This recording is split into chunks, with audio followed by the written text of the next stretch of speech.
All right, music fans, welcome back. Harmless Dave here, talking real music in real time for some real people out there, just like you and just like me. Today, again, I've got another band that you may not have heard of, and I really like their new album. Their new album is called Where Will You Go? Interesting question. The band is Bad Sister. I love the name of this band.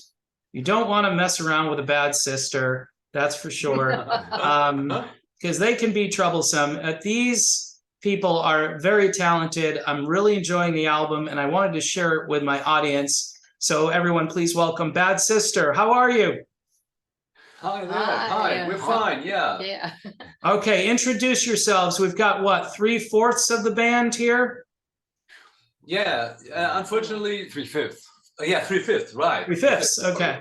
Okay. So, yeah. The fraction is a little smaller, but that's okay. Yeah, right. We got 2 members who couldn't take part in the meeting, but we're really glad to be here. Excellent. Sorry? No, go ahead and introduce yourselves. All right. Yeah. You want to do that, Sven? Yeah. Okay. Well, we are Bad Sister from Hamburg in Germany, and we've just brought out our new album, which we are very very proud of because we like it very much, and we like the response that we get for it, and so we have great fun doing that. And so we've got our singer here, which is Andrea, who's got the wonderful voice that you hear on the album. And well, yes, I'm the guitar player of this band, and I enjoy doing this because I've done this for 42 years with the bassman Jörn, who's on the other side of our singer. So we've got a long history here as a band, and about more than 42 years now, together with our drummer. We started the band 42 years ago. We had some changes in the position of the singer and in the position of the keyboard, but the rest stayed the same. We've got the good luck, even our technician who mixes our sound whenever we play live is one of the founding members. So we are big friends and have good luck that we met each other, let's say 42 years ago. Can you introduce yourself? Yeah, okay. My name is Jörn. I play the bass guitar and I do some backing vocals as well. And I joined the band in 1981. So did you say 1981, you said? Sure, 1981, right. My goodness, you guys are well preserved. Yeah, oh, thank you. thank you very much. So you guys were an 80s band, basically. And this is why we hear kind of an 80s sound even on the latest album. That's it. Absolutely, right. Yeah.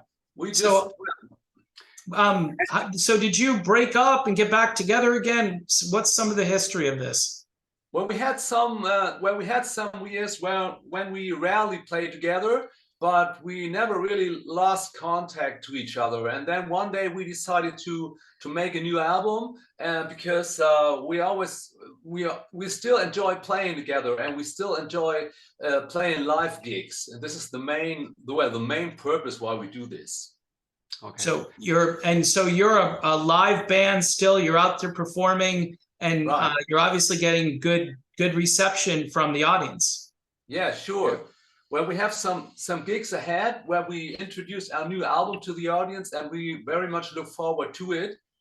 And we're now busy rehearsing, and we hopefully will be successful because the next concert starts on Saturday, the 28th of January. Right. There's a little tour we have all through the north of Germany.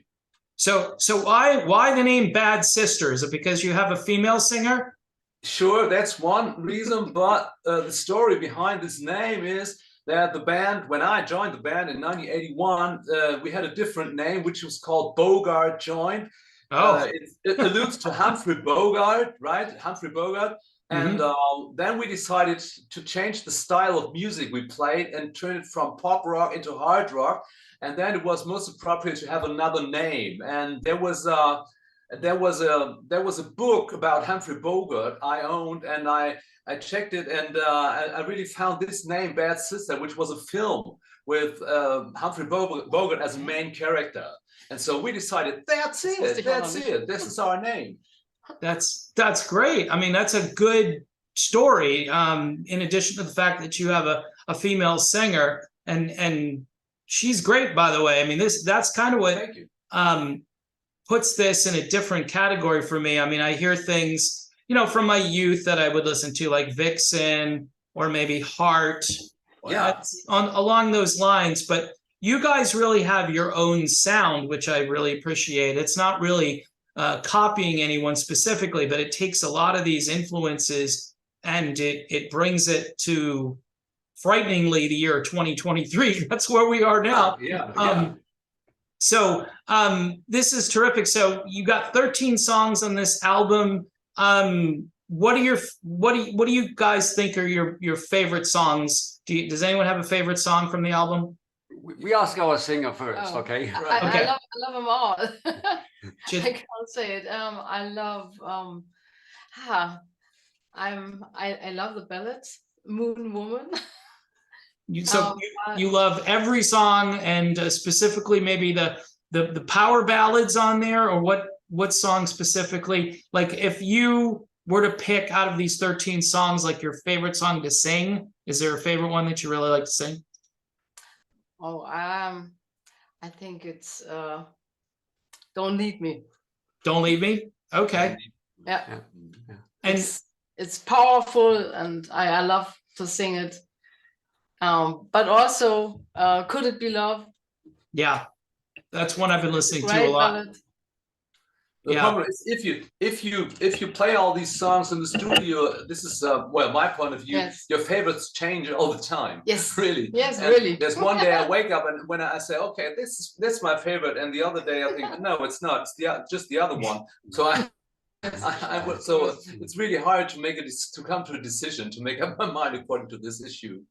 Yeah. Well, it's, you know, album-oriented rock, AOR, some people call it, or adult-oriented. I don't know. It's the definition kind of changed over the years, but it's because we all get older, so they started to say it's adult-oriented rock, but it's really album-oriented. And you guys have, you know, really put together a great album here. I think "Lose or Win" was the first song I heard, and that got me kind of interested. And so I said, okay, I'm gonna have to look these guys up and see if they want to, you know, let America and the rest of the world. I know I've got some folks that follow me over in Australia and in the UK. But for most of the United States, probably, I would say the majority of people probably haven't heard of Bad Sister unless they have one in their family, you know, so. Okay. That's my little joke, and it's not a very good joke. But in any event, guys, so you recorded this album. When was the last time you had recorded an album together before this one came out? Well, the last album we recorded in 2009, or we released it actually in 2009, but we had a different female front position, a different female singer, but she left the band, and then we started looking for a new vocalist.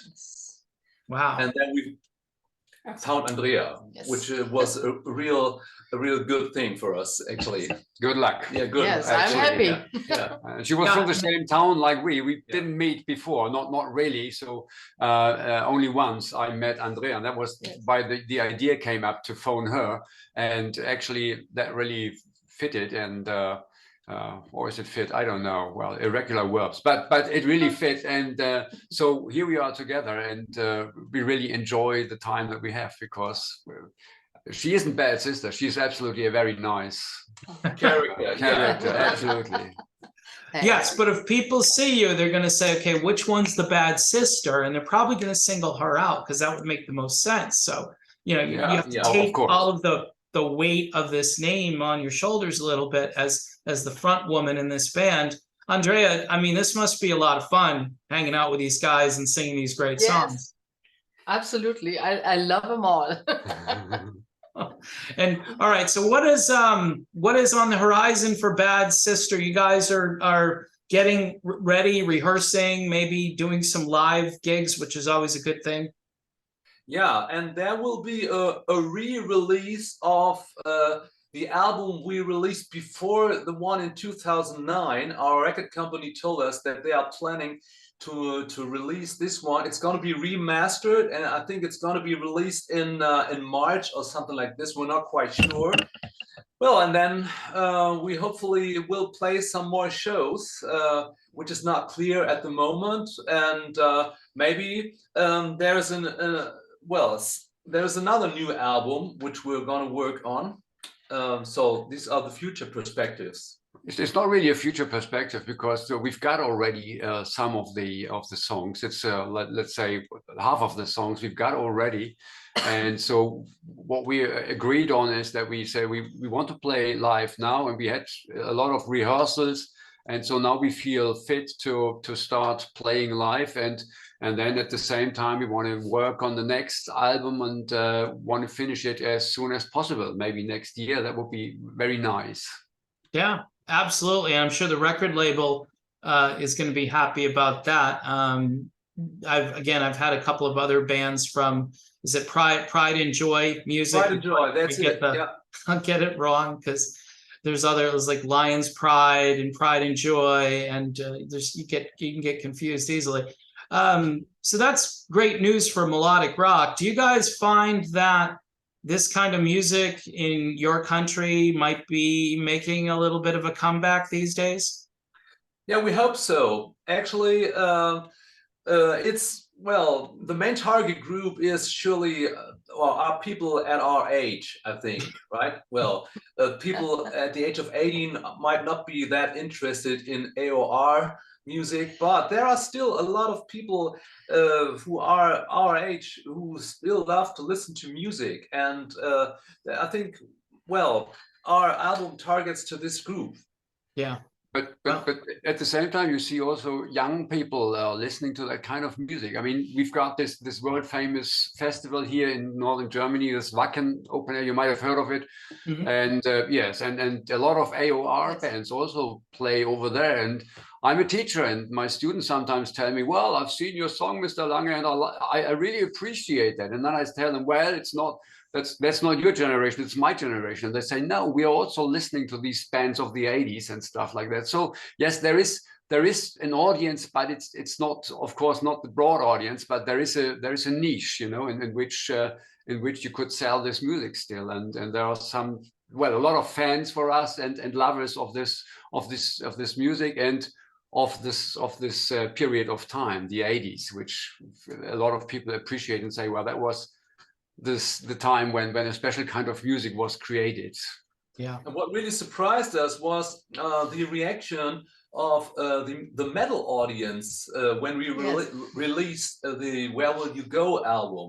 Mm-hmm. We had some reviews in magazines, in metal magazines, which were real positive, in spite of the circumstance that this were, well, metal fans. They still like that melodic stuff. And yeah, surprise for us. This, yeah, a great thing. Well, and it is, and it's a testimony to good songwriting that you guys have put together there. That I think it's clear that plus the keyboards, you know, I'm a big keyboard fan. Give me a nice sort of rich palette, a lush sound that you guys have, and it again, you put some headphones on, or you've got your stereo cranked up, and that's what older people do like me. We crank up stereos. We're not always, you know, looking at our phones constantly. It's just fun. Well, I do look at my phone probably too much, but the bottom line is that it's good that you guys are out there, and that's one of the reasons I wanted to have you on, because sometimes you feel as though, okay, the music industry, they've kind of gone in a different direction. Were you guys ever signed to like a big record label back in the 80s? Well, not really to a big one. We had some record labels, but these were smaller companies. Yeah. I think it was one of the other bands I talked to recently, a band called Roulette from Sweden. Yeah. Okay. And, they were about to be signed to big contract to Sony Music back in 1990. But that was right when everything started to like shift And you know, you had the grunge, I call it the grunge apocalypse, and then you have a lot of bands that didn't survive that, and it didn't get any better. It hasn't really changed that much, but I think the audience never really went away. I mean, we still enjoy this kind of music because we like to listen to things that we can sing, and that we can, when we hear it, it's kind of up tempo, upbeat. Now I noticed the album cover on this album is a little bit apocalyptic. There's a girl and she's standing and she's looking out, and it looks like the apocalypse. I mean, what's happening there? Yeah, I know. Well, actually, we were aware of this contradiction that our music is not that kind of doom music compared to the artwork. But I think the artwork expresses well what happens right now in the world. So there's a lot of shift going on, considering the war in Ukraine, for example, and a lot of other things like Corona, and so crisis over crisis. And the question still remains, where will you go, right? Yeah. And this is why we chose this artwork. Yeah, we're not a political band, but this is some kind of, well, this is something that really is on our mind at the moment also. And so, well, we just thought that would be a good idea to at least make that statement. Yeah, well, it's actually, I find it to be a pretty good question, in addition to some very interesting artwork. See, again, the melodic rock world tends to, when they put out an album, see, I'm into the packaging stuff. Like I have this like a Sunstorm album here, and I think the Bad Sister album would go nicely next to that in the collection. You know, these are my melodic rock. You identify it that way, so it's good that you're into, you know, doing the artwork and kind of matching the title with the album artwork. When I was a kid, I used to stare at album covers all the time and just read the inner sleeve and pull the record out. I know people are saying, what the heck are records, right? So I used to pull the record out, and you know, I have a Jeff Beck album behind me, but so it's just good. This isn't, you can't get this on vinyl, can you? No, unfortunately not. Well, we still have some vinyl copies of the first album, Heartbreaker, back in my attic, I think. But well, the record label did not decide to release this one as vinyl, unfortunately. Maybe in the next one. Yes, maybe. Yeah. So is the reception been good? People really buying the album and liking it? Yeah, sure they do. Yeah. Well, the label said they were a little bit concerned about an album with a female singer. Usually this might be a little difficult, but this is not the case with our band. It sounds pretty good. Yeah, Andrea is really she's kicking it. She's doing a great job. Absolutely. Thank you. Yeah, and one of the reasons I like this, you kind of have like a little bit of this, I don't know, the best person I can kind of compare it to would be like a Grace Slick kind of thing. You know, like older Grace Slick, like when she was in the early days, kind of like straightforward, a little like light and dark kind of together, you know, which made it like, what is she going to sing next kind of a thing. Like you just kind of perk up and think she's serious. She's a serious singer. So you bring some of that to Bad Sister, which I think is a real plus for the band. Yeah, Thank you. Thank you so much.